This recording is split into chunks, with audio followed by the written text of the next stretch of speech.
नमस्कार दोस्तों, मैं सुबनीत फिर से स्वागत करता हूं एक नई वीडियो में। और इस वीडियो में हम डिस्कस करने वाले हैं प्रमोशन साइकिल के बारे में। कि बहुत सारे कमेंट थे रिलेटेड कि मैं प्रोग्रामर एनालिस्ट हूं या प्रोग्रामर एनालिस्ट ट्रेनी हूं, तो एसोसिएट बनने के लिए या प्रोग्रामर एनालिस्ट बनने के लिए या सीनियर एसोसिएट बनने के लिए कितना टाइम लगता है। ठीक है, तो आज इस वीडियो में हम डिस्कस करेंगे उन सभी लोगों के लिए जो एज ए पीएटी ज्वाइन करते हैं या एज ए एक्सपीरियंस ज्वाइन करते हैं, एज ए एसोसिएट पोजीशन पे ज्वाइन करते हैं, या फिर वो ज्वाइन करते हैं एज ए प्रोग्रामर एनालिस्ट, या मतलब किसी भी पोजीशन पे आप कॉग्निजेंट में ज्वाइन करते हैं। तो आज इस पूरी वीडियो में मैं आपको डिटेल में बताऊंगा कि कब किस तरीके से आपका प्रमोशन होगा। तो वीडियो को लास्ट तक देखिएगा जिससे कि आपके सारे डाउट क्लियर हो जाए। और जिनको भी ये सारे डाउट्स हैं उन तक ये वीडियो जरूर शेयर करें ताकि उनको भी जो भी उनके छोटे छोटे डाउट्स हैं वो क्लियर हो जाए। और अगर आपको मेरी इन्फॉर्मेशन पसंद आती है तो चैनल को जरूर लाइक करें। तो चलिए आगे बढ़ते हैं। तो सबसे पहले बात करेंगे उनके लिए जो कि एक्सपीरियंस नहीं है, एज ए ट्रेनी या एज ए फ्रेशर कॉग्निजेंट को ज्वाइन करते हैं। तो गाइज एक चीज मैं बता दूं, इस वीडियो में मैं प्रोग्रामर एनालिस्ट ट्रेनी से डिस्कस करने वाला हूं, लेकिन एक और वीडियो लेके आऊंगा जिसमें यहाँ पे प्रोग्रामर ट्रेनी और जो होते हैं जो उस लेवल से आते हैं या सपोज बीएससी करके आ रहे हैं या बीसीए करके आ रहे हैं, तो उनके लिए एक अलग से प्रॉपर वीडियो में बहुत जल्दी लेके आने वाला हूँ डिटेल की उनका प्रमोशन कैसे क्या क्या होता है। बट इस वीडियो में हम वो डिस्कस नहीं करेंगे, पहले बता दे रहा हूँ। तो इस वीडियो में डिस्कस करेंगे सपोज दैट कोई भी इंसान, कोई भी एसोसिएट जो कि आया है programmer analyst trainee as a PAT, तो आपको पता होगा कि by default within 1 year, like एक साल का जो उनका प्रोविजन पीरियड होता है, वो एक साल प्रोविजन पीरियड क्लियर करने के बाद वो एज ए प्रोग्रामर एनालिस्ट बन जाते हैं। ठीक है, विद इन 1 ईयर। लेकिन गाइस ध्यान रखिएगा इसमें आपकी रेटिंग अच्छी होनी चाहिए। 3 मिनिमम रेटिंग होनी चाहिए। 2 मतलब 2 में हो जाता है बट चांसेस कम होते हैं, थोड़ा सा बहुत कम लोगों के साथ होता है, बट 2 से ज़्यादा ही रेटिंग होनी चाहिए। ट्राई करेंगे 3 से ऊपर रेटिंग हो तभी आप जाके प्रोग्रामर एनालिस्ट बन पाएंगे प्रोग्रामर एनालिस्ट ट्रेनी से। नहीं तो आपको अंडर डेवलपमेंट में फिर से डाल दिया जाएगा कि आप अपनी स्किल्स को डेवलप करिए, थोड़ा सा और टाइम लीजिए। तो आपका जो प्रोविजन पीरियड है वो थोड़ा सा एक्सटेंड हो सकता है या फिर कॉग्निजेंट आपको टर्मिनेट भी कर सकती है, क्योंकि उस प्रोविजन पीरियड में अगर आप सही से परफॉर्म नहीं करेंगे तो डेफिनेटली कॉग्निजेंट आपके अगेंस्ट लीगल एक्शन ले लेती है। ठीक है, तो इसके नेक्स्ट बात करें, सपोज दैट आपका अच्छे से एक साल में विद इन 1 ईयर आपका प्रमोशन हो जाता है एज ए प्रोग्रामर एनालिस्ट।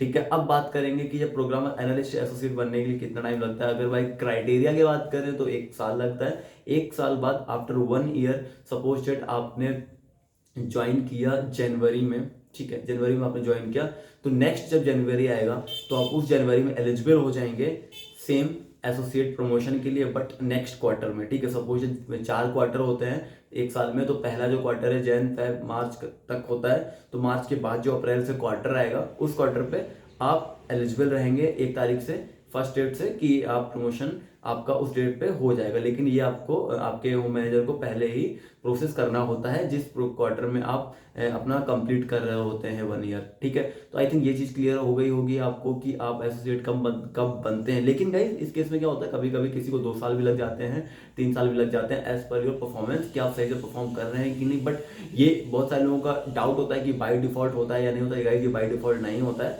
ये आपके होम मैनेजर को इनिशिएट करना होता है प्रोसेस। ठीक है, आप उनको नोटिफिकेशन आते हैं, मेल्स आते हैं रिगार्डिंग दिस कि यू आर एलिजिबल, तो उनको अपनी तरफ से जो भी यस नो अप्रूवल देना होता है वो डिसाइड करते हैं। फिर फाइनल डिसीजन एचआर का होता है, फाइनल फिर एचआर डिसाइड करती है कि उनको क्या करना है।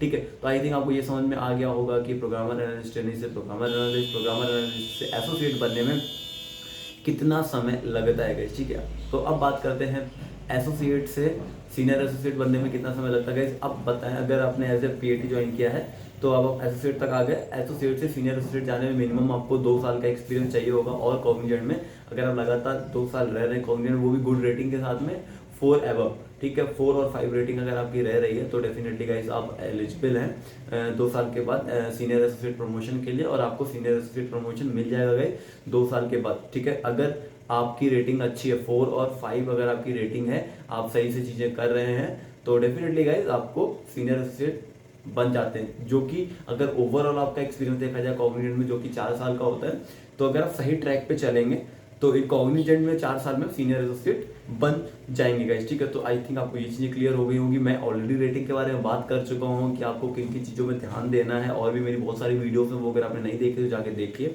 फिर अगर बात करें सीनियर एसोसिएट से मैनेजर लेवल में जाने के लिए या असिस्टेंट मैनेजर बनने के लिए गाइस फिर आपको 4 ईयर का एक्सपीरियंस चाहिए। आप 4 साल बाद एलिजिबल होगे नेक्स्ट प्रमोशन के लिए, अगर आपकी रेटिंग सही रहती है, नहीं तो उसके से 5 साल का भी समय लग जाता है। बट 4 साल में आप जो रहता है उसको ऑन एन एवरेज प्रमोशन मिल जाता है गाइस, ठीक है। तो अगर आप सही से ऑन ट्रैक रहेंगे कि लगातार आप नेक्स्ट 4 ईयर आपने सही से काम किया, तो डेफिनेटली गाइस आप एज ए मैनेजरियल पोस्ट पे आपका जो प्रमोशन है वो हो जाएगा। बट आपकी रेटिंग एबव 4 होनी चाहिए। ये चीज़ ध्यान रखिएगा, मैं रेटिंग में बहुत ज़्यादा फोकस कर रहा हूँ मैं। और आपको कैसे आप एक अच्छी रेटिंग पा सकते हैं, अगर आप चाहते हैं तो डेफिनेटली मैं उस पर एक अलग सेपरेट वीडियो बना दूंगा। कमेंट में मुझे ज़रूर बताइएगा कि अगर आपको रेटिंग पे एक वीडियो चाहिए कि रेटिंग किन किन चीज़ों पे क्या क्या कंडीशंस होती हैं, क्या क्या चीज़ चेक की जाती है एट द टाइम ऑफ जब वो आपको रेटिंग देते हैं, तो उस पर मैं अलग से सेपरेट वीडियो डेफिनेटली लेके आ जाऊँगा। बस मुझे कमेंट पे कमेंट करके बताइए ताकि मैं समझ सकूँ कि आपको डाउट है इसके रिगार्डिंग भी, तो डेफिनेटली मैं उससे वीडियो लेके आऊँगा। आई थिंक आपको ये चीज़ समझ में आ गई होगी अभी तक। जैसे अगर आपने ऐसे फ्रेशर ज्वाइन किया है, कि अगर आप प्रोग्रामर एनालिस्ट ट्रेनिंग से लेके आपको एक असिस्टेंट मैनेजर तक की पोस्ट तक जाना है, तो आपको कितना समय लगने वाला है। On an average guys 7 year लगते हैं इस सारे प्रोसेस में उस पोजीशन तक पहुंचने में। लेकिन अगर आपकी रेटिंग सही रहती है तब, नहीं तो और भी डिले हो सकता है, ठीक। इसके ऊपर और भी पोजीशंस हैं, उस पर मैं बात नहीं करूंगा अभी। आप चाहें तो कॉग्निजेंट के पोर्टल में जाके सारी हायरार्की चेक कर सकते हैं, उसमें सारी चीज़ें विद डॉक्यूमेंट के साथ सब कुछ दिया गया है, आप पढ़ सकते हैं वहाँ से भी, ठीक है। दूसरी बात करें, जो लोग एज ए एक्सपीरियंस ज्वाइन करते हैं, सपोज किसी ने programmer analyst as a PA join किया, ठीक है, तो गाइज उनके केस में वो 1 साल बाद एसोसिएट के लिए एलिजिबल नहीं होते हैं। उनको एटलीस्ट 2 साल सर्व करना पड़ेगा, 2 साल के बाद वो एसोसिएट के लिए एलिजिबल होंगे। लेकिन गाइज उनको भी अपनी रेटिंग पे ध्यान देना होगा, 3 एबव रेटिंग होनी चाहिए एटलीस्ट गाइज, तभी आप 4 या 5 आपकी रेटिंग होगी गाइज, तो डेफिनेटली विद इन 2 ईयर आप एसोसिएट बना दिए जाओगे। फिर इसके बाद अगर गाइज आप एसोसिएट से senior associate, same thing guys, आपको 2 साल और देने होंगे। सेम फिर प्रोसेस लागू हो जाता है जैसा कि मैंने अभी पहले बताया आपको। फिर से आपको 2 साल बाद आप सीनियर एसोसिएट के लिए एलिजिबल हो जाओगे। उस केस में भी आपकी रेटिंग अच्छी होनी चाहिए गाइज। तो आप और बात क्या है गाइज फाइनली ना, कि डिपेंड करता है कि आप परफॉर्मेंस कैसा कर रहे हो अपने प्रोजेक्ट में, ठीक है। आप किस तरीके से काम कर रहे हो, टास्क किस तरीके से कंप्लीट कर रहे हो, टाइम कर रहे हो या नहीं कर रहे हो, आपका जो अटेंडेंस है वो किस तरीके से है, आप फ्लेक्सिबल हो या नहीं हो काम के लिए। तो बहुत सारी चीज़ें मैटर करती हैं गाइज जब आपको रेटिंग दी जाती है। इसमें डिटेल में मैं डेफिनेटली बात करूँगा इफ़ यू वांट। तो आई होप कि आपको ये चीज़ें क्लियर हो गई होंगी। एटलीस्ट जो डाउट आता था बहुत ज़्यादा सभी का कि भाई इस टॉपिक पे एक वीडियो बना दो, कि मैं अभी प्रोग्रामर एनालिस्ट हूँ, एज ए प्रोग्रामर एनालिस्ट ही मैंने कॉग्निजेंट ज्वाइन किया, तो अभी मैं क्या करूँ, कब मुझे एसोसिएट प्रमोशन मिलेगा, आई एम एलिजिबल और नॉट इन दिस ईयर और नॉट। तो आई थिंक कि इन सारे क्वेश्चंस का कोई जो डाउट था वो आपको क्लियर हो गया होगा। और जो भी सीनियर एसोसिएट की पोजीशन पे हैं उनको एटलीस्ट 4 ईयर रहना पड़ेगा कॉग्निजेंट में नेक्स्ट प्रमोशन के लिए, या 3 साल मिनिमम गाइस। अगर आप बहुत ज़्यादा एक्सेप्शनल काम कर रहे हैं तो डेफिनेटली गाइस 3 साल लगेगा ही लगेगा, इससे पहले आपको प्रमोशन नहीं मिलेगा, ये चीज़ दिमाग में बिठा लीजिए। बट अगर आप एज ए एक्सपीरियंस ज्वाइन किया तो थोड़ा सा और टाइम लग सकता है आपको नेक्स्ट प्रमोशन के लिए, ठीक है। तो एक चीज़ और गाइस मैं आपको कन्वे कर दूं कि रिगार्डिंग और भी जो चीज़ें हैं, जो और भी एक्टिविटीज़ हैं कॉग्निजेंट में, तो उनमें भी पार्टिसिपेट करिए, जिससे कि आप बता सकें ईयर एंड पे कि आप ये सारी चीज़ें कर रहे हैं या एक्स्ट्रा ये कर रहे हैं। आपके पास ईयर एंड में बताने के लिए बस यही ना हो कि बस आप केवल फोकस कर रहे हैं प्रोजेक्ट पे, केवल प्रोजेक्ट के बेसिस पे आपको रेटिंग नहीं दी जाती है, ये बात बिल्कुल ध्यान से समझ लीजिए, ठीक है।